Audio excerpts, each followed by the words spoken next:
So we are back here again for another session. So I'm Audrey. And I'm Karl. And today's big question is, for Karl, obviously, how do you scale your startup business, right?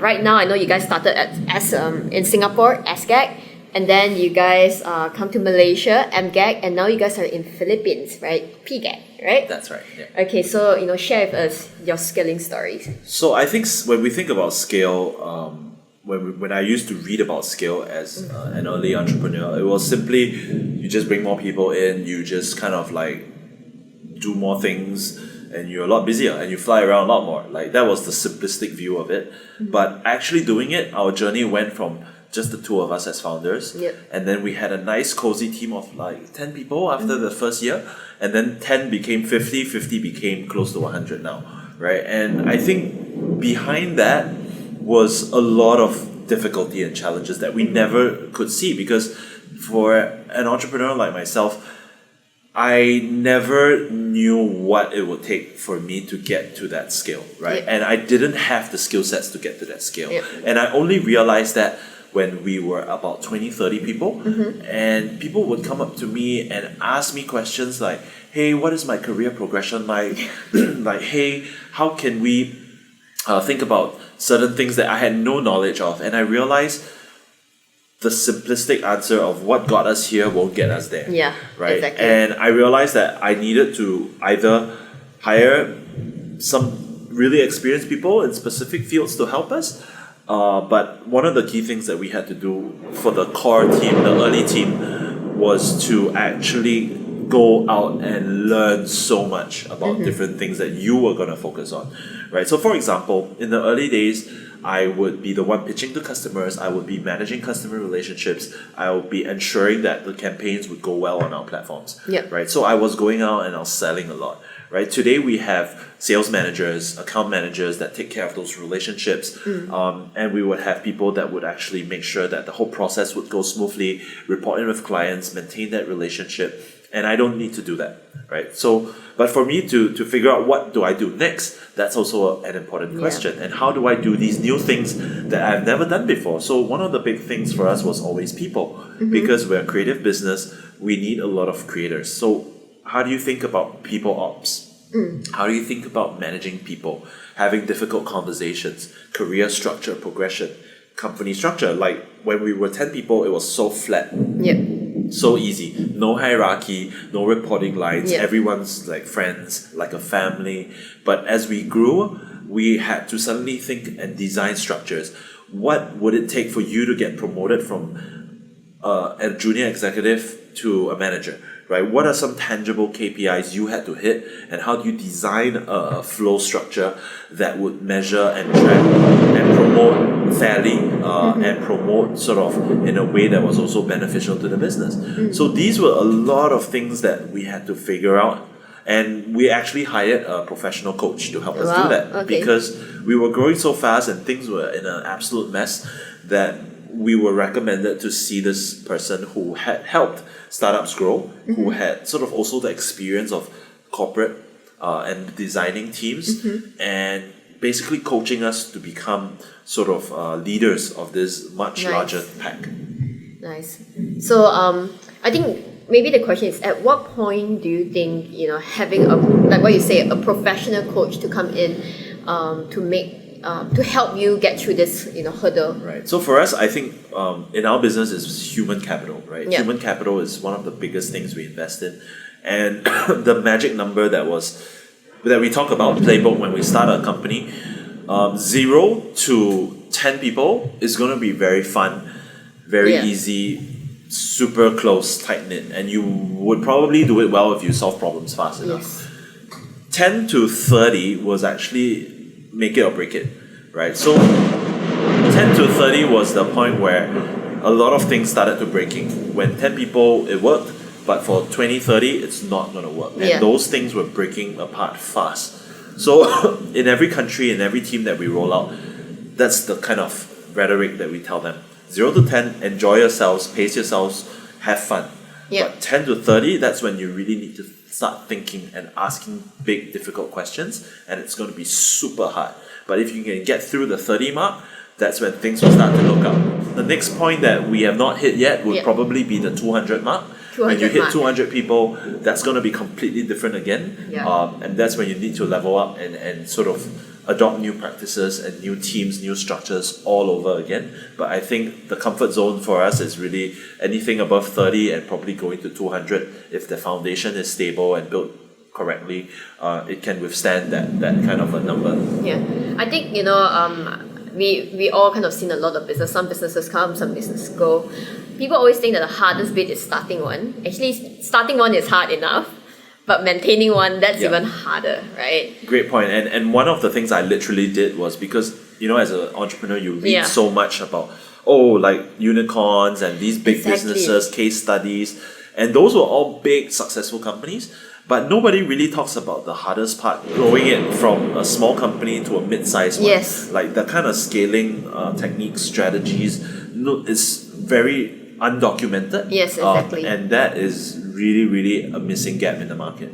I agree. So very often I see people say that in not just in terms of people, headcount, it's also in terms of years, right? Like, 0 to maybe 2 or 3 years into business, that's one journey. And then the third year to the fifth year, that's another journey. And people often fall short at the fifth year. Right? Maybe because they just don't know how to scale it to a mid-sized company, or maybe because they burn out, right? In between. What are your thoughts on those things? I think burnout is super real. And I've actually never thought of it as years. I think that's an interesting perspective. But I think founder burnout is very real. Like 5 years in, you realize that, hey, maybe your life stage has changed. Maybe you have a family. Maybe you have financial needs that you need to adhere to. And I've known a lot of founder friends who also sort of, hey, let's not do this anymore. I'm not that sort of college student where I can sort of bootstrap my way and not worry about money because now I have bills to pay. I'm thinking about marriage. I'm thinking about buying a house. I'm thinking about a car. And perhaps drawing a startup salary is not going to cut it anymore, right? And a lot of them give up on their companies. So I think pacing yourself, understanding your risk profile, not just now and in the next 2 years, but in 5 years' time, if you were successful, what would you need to get through your life stage, right? And I think that is something that people don't think too much about. And pacing yourself, right? Not to go all in for 5 years and let's say that exit that you were dreaming of, hoping for doesn't happen. What are you going to do next, right? Exactly. Are you not going to continue anymore or what are you going to do, right? And I think that's really, really big questions that you need to ask. Yeah, so I've seen people who I've spoken to a friend and he has been doing whatever he's doing for the past, I think 3 years, and he was coming up to me and say that, you know what, this is going to be the make or break year. If nothing happens, I'm just going to give up, right? And it's very hard for me to say, hey, carry on, because the future is uncertain. It's very hard for me to say, oh, you know what, just carry on and things will be fine. But at the same time, I can't just say that, you know what, you should probably give up. But what if he's just 3 feet away from goal? Exactly. So I think this is when when people walk onto the entrepreneurial journey, it is a very personal choice. By the end of the day, you can ask for a lot of people's opinions and everyone will have all sorts of opinions, right? But you have to make that decision in the end to say that if I'm going to give up, right, I can't blame anyone else. Or if I'm going to stay on and things, don't seem to be so great after all, I also can't, blame it on any other people as well. Exactly. I think the Instagram founders were actually just building Instagram on their own and had no idea of what would come, right? And when Facebook bought them out for however many billions, exactly. It was really something that came out of nowhere, and I don't think they could have planned for it.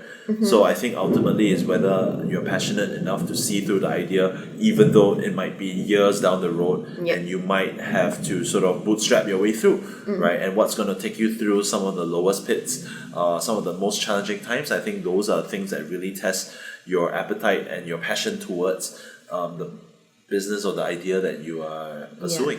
Yeah, so I think there's 2 parts of it, right? Scaling. How do you scale from something small to a mid-sized company and eventually from a mid-sized to a big company? That's one part of it. Of course, this is the happy journey that everyone would want to get on.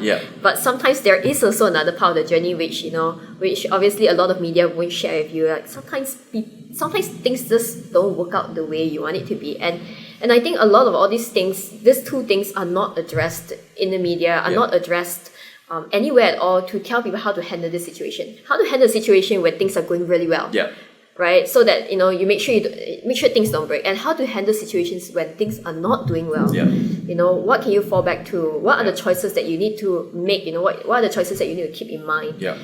I think these are the two things that you don't see in the market a lot. Yeah, absolutely. And I think a lot of the media just celebrates Successes. Success stories of fundraising, of acquisitions, but I think the hardship and some of the struggles behind it, sometimes it's really more important of how to overcome and the mental tenacity and perseverance and reaching some of your targets, be it in just traction or even fundraising. I think there's a lot to learn from that, and I think that's really important as well, part of the conversation. So if you have the word of advice for three different groups of people, the first one would be people who want to start an entrepreneurial journey. The second one would be someone who started the entrepreneurial journey and they're growing the company already, and things seems pretty exciting.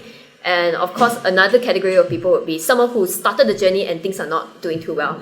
Okay, so maybe you could give a word of advice for these three groups of people. Let's start with the ones who want to start a company. Right. So I think starting a company is great, but I think the one thing that I always advise people to think about is it really worth it, right? Because it really depends on life stage, risk of appetite, passion for idea, and are you really going to enjoy that process? I think it's very sexy to run a company, but there's a lot of downside that you don't see, right? And sometimes it is okay to be an employee in a startup or in a large corporate, and you would probably statistically proven to make more money going to a stable job rather than starting a company, because 90% of the time your company would fail, right? So I think there was a book that says very clearly the 100th employee of Dropbox, when Dropbox IPO'd, made a few $100 million from his stock options. Nice. Right? His job was not to start his own business,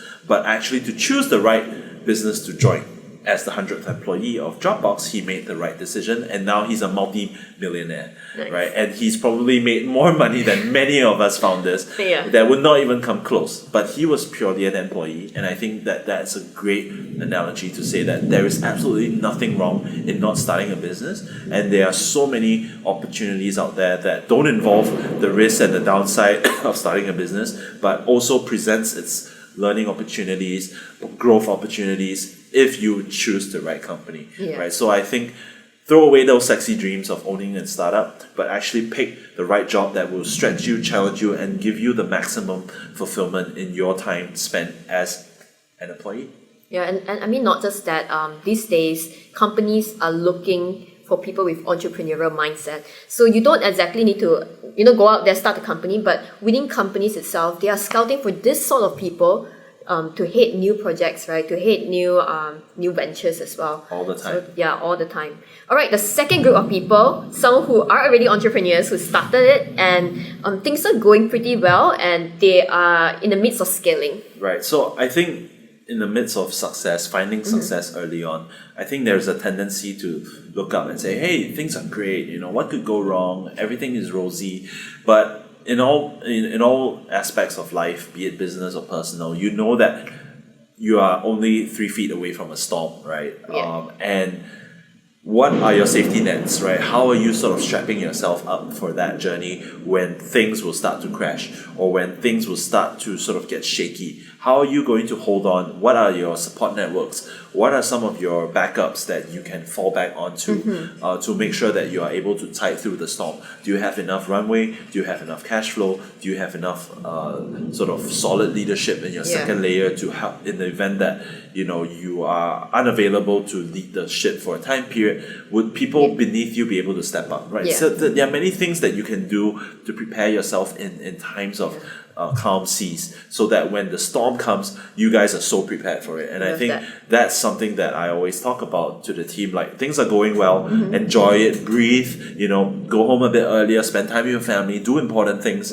But when the storm comes, you are ready for that, right? So I think that's really, really important for people in this part of their journeys.